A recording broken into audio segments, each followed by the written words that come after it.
நாம நிறைய sceneries வரைஞ்சிருப்போம். Seashore painting, அப்புறமா மவுண்டன் ரேஞ்சு, அப்புறம் ஃப்ளவர் கார்டன், அந்த மாதிரி நிறைய வரைஞ்சிருப்போம். இன்னைக்கும் நம்ம சீனரி பெயிண்டிங் தான் வரைய போறோம், பட் கொஞ்சம் டிஃப்ரெண்டா. அதே விண்டோ பின்னாடி இருந்து பார்த்தா எப்படி இருக்கும் அப்படின்ற மாதிரி ஒரு சீனரியை தான் இன்னைக்கு நம்ம வரைய போறோம். ஸோ அதுக்கு தேவையான பேப்பர்ஸ் எல்லாமே எடுத்துக்கலாம். ஸோ என்கிட்ட இருக்க பேப்பர்ஸ் எல்லாத்தையுமே நான் எடுத்துட்டு வந்துட்டேன். இதுக்கு ஏதாவது திக் ஷீட்ஸ் தேவைப்படுமா, இல்லை தின் ஷீட்ஸ் தேவைப்படுமா, 100 GSM 200 GSM நிறைய இருக்கு இல்லையா. நான் நார்மல் டிராயிங் பேப்பர் தான் இதில் சூஸ் பண்ணியிருக்கேன். உங்ககிட்ட நார்மல் டிராயிங் பேப்பர் இருந்தாலே இதை நம்ம வரைய ஸ்டார்ட் பண்ணிடலாம். இதோட ஸ்டெப் பை ஸ்டெப் ப்ராசஸை நம்ம இந்த வீடியோல பார்க்கலாம். ஃபர்ஸ்ட் பேக்ரவுண்ட் செட் பண்ணிடணும். அதுக்கு நான் பேஸ்டல் கலர்ஸ் தான் யூஸ் பண்ணியிருக்கேன். அதாவது பேஸ்டல் கலர்ஸ் என்னன்னா ரொம்ப லைட்டா இருக்கும் அதோட ஷேட்ஸ். அந்த மாதிரி லைட் ஷேட்ஸை பேக்ரவுண்ட்ல யூஸ் பண்ணும்போது அந்த டிராயிங்கே கொஞ்சம் தூக்கி கொடுக்கும். ஸோ ஃபர்ஸ்ட் பர்பிள் அடிச்சிருக்கேன். அதுக்கு மேல பிங்க் யூஸ் பண்ணியிருக்கேன். நம்ம ஃபிளாட் பிரஷ் யூஸ் பண்ணிக்கலாம். ஸோ தட் அது ஸ்மச் பண்றதுக்கும் ஃபுல்லா ஈவனா அப்ளை பண்றதுக்கும் ஈஸியா இருக்கும்.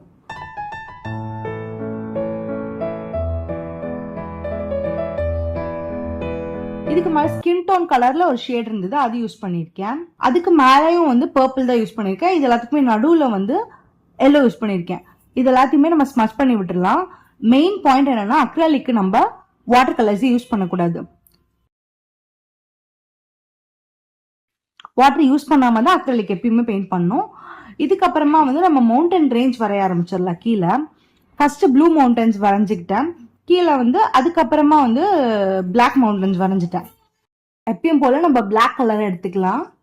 விண்டோக்கு சைட்ல இருக்கிற அந்த 2 கொம்பு மாதிரி இருக்குல்ல, அந்த ஸ்ட்ரக்சரை ஃபர்ஸ்ட் வரைஞ்சிக்கலாம்.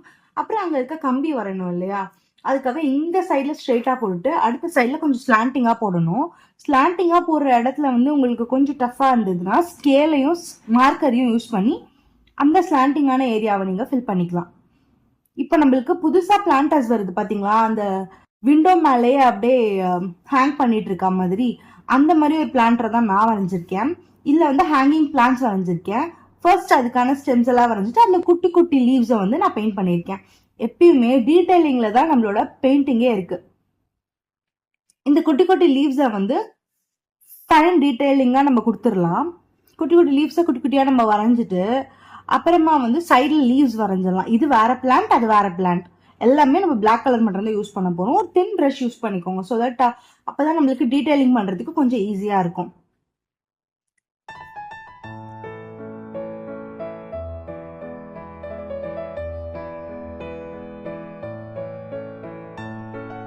ஸோ ஃபுல்லா லீவ்ஸ் எல்லாம் வரைஞ்சு முடிச்சிடலாம். இந்த டிராயிங் இப்போ கம்ப்ளீட் ஆக போகுது.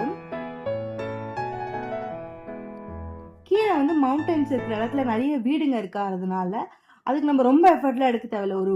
ஒரு தின் ப்ரஷ் எடுத்து சின்ன சின்ன டாட்ஸ், எல்லோ டாட்ஸ் வச்சிட்டோம்னா முடிஞ்சிருச்சு. இப்போ நம்மளோட ஃபைனல் அவுட்புட் வரப்போகுது. இதான் நம்மளோட ஃபைனல் அவுட்புட். அழகாக இந்த சன்செட் டைம்ல லீவ்ஸ் எல்லாம் கொட்டிட்டு இருக்கா மாதிரி இருக்கு.